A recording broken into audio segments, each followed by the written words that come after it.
Oi pessoal, tudo bem?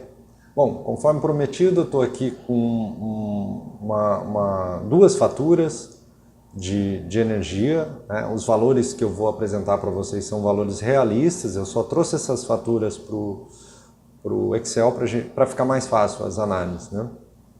Mas aí eu peguei uma fatura de um consumidor lá da Copel e um consumidor da Light. Vocês vão ver que a maneira como cada distribuidor apresenta as faturas é diferente, mas a gente consegue extrair as mesmas informações. O que a gente precisa para fazer as análises? A gente vai precisar do consumo, né, da parte que é injetada da rede para o consumidor, da produção, da geração distribuída e do saldo. É essa informação que a gente precisa. Além disso, né, deve-se considerar se o consumidor é monofásico, bifásico ou trifásico, porque isso vai definir o mínimo que ele vai ser faturado, e os valores de ICMS e PIS e COFINS, que no caso da Copel são, no caso do Paraná, né, são respectivamente 29% e 8% PIS e COFINS somados. Tá bom? Como é que a gente faz o saldo? Isso é parte importante no processo de avaliação e de cálculo da fatura. O saldo ele precisa levar em conta esses 50 kWh que você está produzindo quando você está com excesso de geração. E nesse caso você está com excesso de créditos, né? Geração não, de crédito. Porque se eu somar 256 com 70, eu tenho 326 que é maior do que 309. Mas como eu já havia adiantado, o consumidor não recebe dinheiro por ter uma produção ou um crédito maior do que débitos. Ele sempre vai pagar o mínimo. E o mínimo nesse caso é 50 kWh. Então o que a gente precisa pensar? A gente precisa pensar quanto eu preciso para que 309 menos a geração resulte em 50. Eu vou precisar pegar emprestado 3 do saldo que eu tenho acumulado, de maneira que 309 menos 259 resulte em 50. Então é isso que aparece aqui nessas linhas de baixo. Eu tenho 50 kWh que eu vou considerar, um saldo de 3, e fica um saldo disponível para o mês seguinte de 67. Tá bom? A fatura que aparece lá os dados que aparecem lá na Copel, eles vão até aqui, assim, mais ou menos, ó. Eles vão até aqui, tá? Essa parte aqui eu que incluí para que vocês vejam como é que fica o balanço energético. Então, como é que a gente faz o cálculo dessa fatura? A gente primeiro tem que considerar os 50 kWh mínimo que devem ser faturados, multiplicar pela tarifa. Aí eu posso juntar, vocês vão ver que no caso da Light, a tarifa de consumo e de uso da transmissão, ela fica junta. Tá? Mas pode aparecer separado, como é o caso da Copel. Então, nesse caso, está separado, o consumo dá R$ 23,00, que é a parte de energia que está vindo do sistema de transmissão, de geração para o consumidor, e a parte que envolve o uso da distribuição é R$ 17,55. Esses valores são computados com a tarifa cheia, ou seja, com a incidência de ICMS, PIS e COFINS, que incide sobre essas duas partes, no caso do custo mínimo, né, do sistema.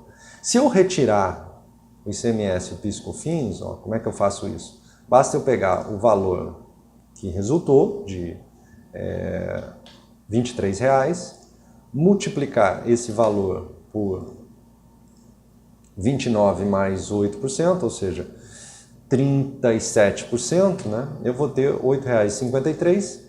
Se eu subtrair 23 de 8,53, essa é a parte que envolve só a energia descontada os tributos.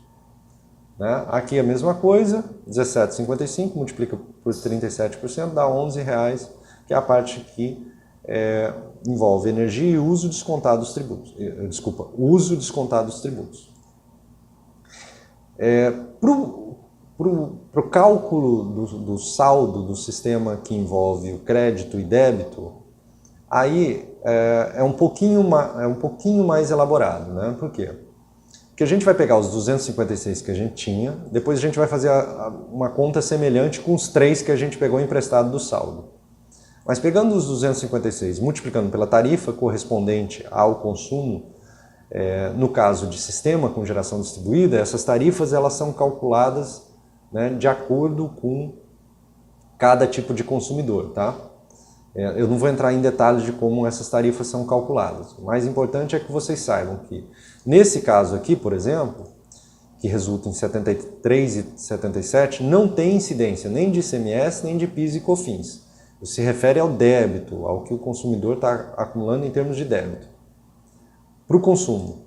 Para o uso, aí sim tem incidência de ICMS. A conta dá R$ 79,00. Se a gente quiser descontar o ICMS, a gente tem 22 de ICMS, fica 56,14. E a mesma conta a gente pode fazer, ou uma conta semelhante, para os 3 kWh que a gente pegou emprestado. Tá? Sabendo que sobre a parte do uso tem incidência de ICMS. Então o ICMS ele incide sobre o uso de tudo que está entrando para o consumidor, né? E essa é uma informação importante que depois a gente vai ver como é que trata. Beleza? Então, ó, a conta desse consumidor fica R$ 195,21. Professor, é essa conta que ele vai pagar se ele não tivesse o sistema fotovoltaico? Não, porque se ele não tiver o sistema fotovoltaico, vai incidir sobre ele tudo, ICMS, PIS, COFINS. Então, como é que seria essa conta? Eu somaria aqui, ó, é um valor estimado também, tá? Eu somaria a tarifa de uso com a tarifa de consumo e multiplicaria por esses 309, que é o que ele consumiu. Então daria R$ 250. Esse valor ainda tem que ser somado com a iluminação pública. A iluminação pública, que incide, normalmente não interessa quanto que você injeta ou extrai da rede da sua geração distribuída. E normalmente são valores fixos, tá? Então você tem lá R$ 290. Essa é a conta que esse consumidor pagaria, ou pelo menos um valor estimado, sem o sistema fotovoltaico. Tá? Beleza. Mas se ele tem o sistema fotovoltaico, então os 259 que ele tem de créditos acumulados, né, geração distribuída mais o que ele pegou emprestado do saldo dele, multiplicado pela tarifa, que é regulamentada, também dá R$ 131,42. Agora vocês vão entender por que eu tirei os tributos daqui. Ó. Se eu pegar a parte que envolve o débito desse consumidor, né, sem os tributos, que é esse, mais esse, mais esse, dá os 131,42 que tem aqui.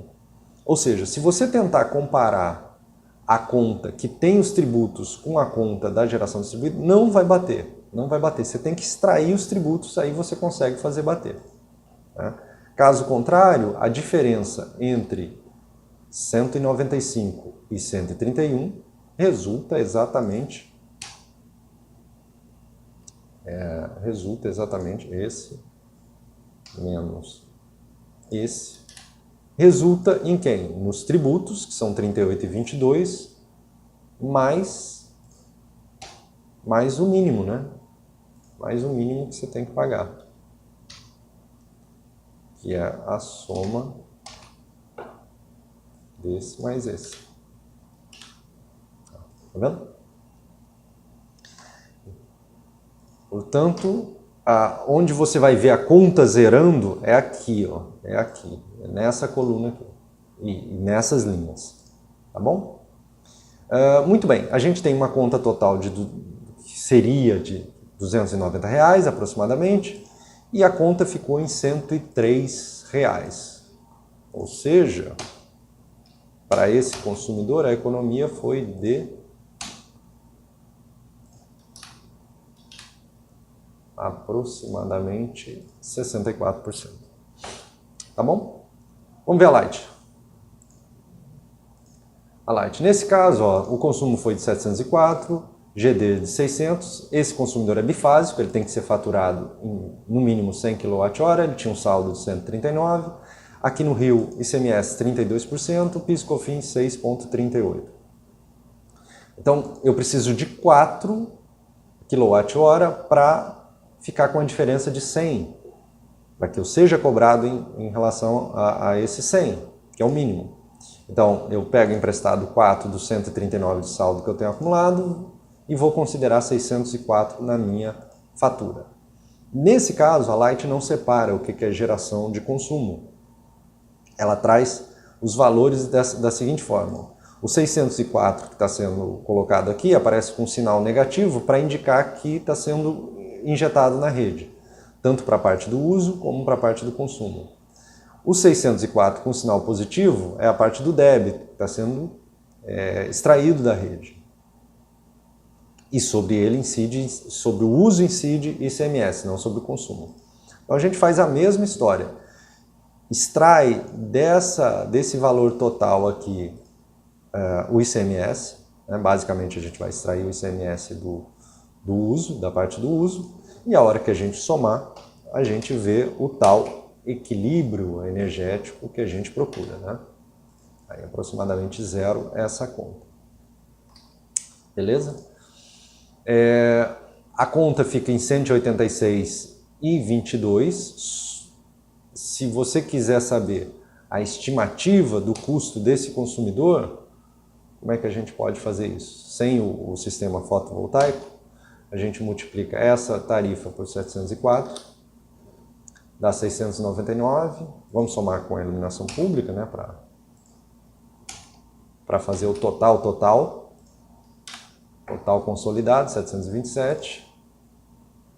Né? O valor que esse consumidor está pagando, ele é esse 186,22, né, que envolve o custo de disponibilidade, o mínimo, e toda a parte do balanço energético com os tributos.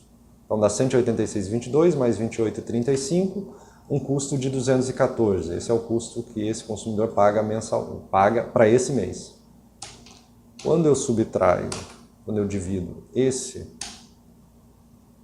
pelo custo que ele teria se não tivesse usando o sistema fotovoltaico, a economia desse consumidor para esse mês é de 71%. Tá? Beleza. Então, o que fica de moral da história aqui? Se você quiser saber fazer o balanço energético, né, onde é que zera a sua conta com o painel, se é que é possível zerar, né, se é que você colocou painéis suficientes para ver a conta zerar, você tem que extrair a parte do ICMS referente ao uso. Então, algumas conclusões. Não dá para zerar a conta. Mesmo que você acumule um monte de créditos, não dá para zerar. Eu acho que nem é recomendável. Né? O recomendável é, se você é monofásico e tem um determinado consumo médio, tira ali 30 kWh e coloca um sistema fotovoltaico de maneira que você fique sempre 30 kWh abaixo desse consumo. É claro que não é fácil fazer essa estimativa, mas é uma maneira de você pensar idealmente como montar o sistema fotovoltaico ideal. Se você se você é monofásico, se você é bifásico, tira 50 kWh do consumo médio, e se você é trifásico, tira 100 kWh, tá bom? Esse aqui é trifásico. E esse aqui é bifásico, isso. Beleza? Então tira 100 kWh para você ficar sempre, para você não ficar acumulando crédito, porque uma hora esses créditos vencem. Esse é um outro ponto. Uma dica para quem quer, eu quero economizar ainda mais, como é que eu faço? Uma dica interessante é você tentar colocar o seu consumo casado com a geração. Né? A produção de energia fotovoltaica, ela começa lá por volta de 8 da manhã, né? E termina às 6 da tarde com um pico lá pelas 15 horas. Então, se você deixar para lavar roupa, por exemplo, às 15 horas, é um horário bom, porque você consegue extrair energia do seu sistema fotovoltaico. Onde é que essa economia vai aparecer? Aqui, ó. Então você vai ter menos débitos acumulados, e desses débitos que você reduziu, né, desse débito que você reduziu, você vai ter menor incidência associada ao ICMS, né? Então, se você, ao invés de estar trocando 604 kWh com a distribuidora, a hora que você casa o consumo com a geração, esses 604, sei lá, vão cair para 504, você vai ter uma redução de ICMS, consequentemente você vai ter uma redução da sua conta de energia. Então, essa é uma dica para você ser ainda mais eficiente com o seu sistema fotovoltaico. No próximo vídeo a gente fala sobre as mudanças que estão sendo propostas e eu acho que com esses 2 vídeos que a gente fez, vocês vão entender perfeitamente o que se propõe de mudança e o que isso deve impactar na conta de energia elétrica. Até a próxima, gente.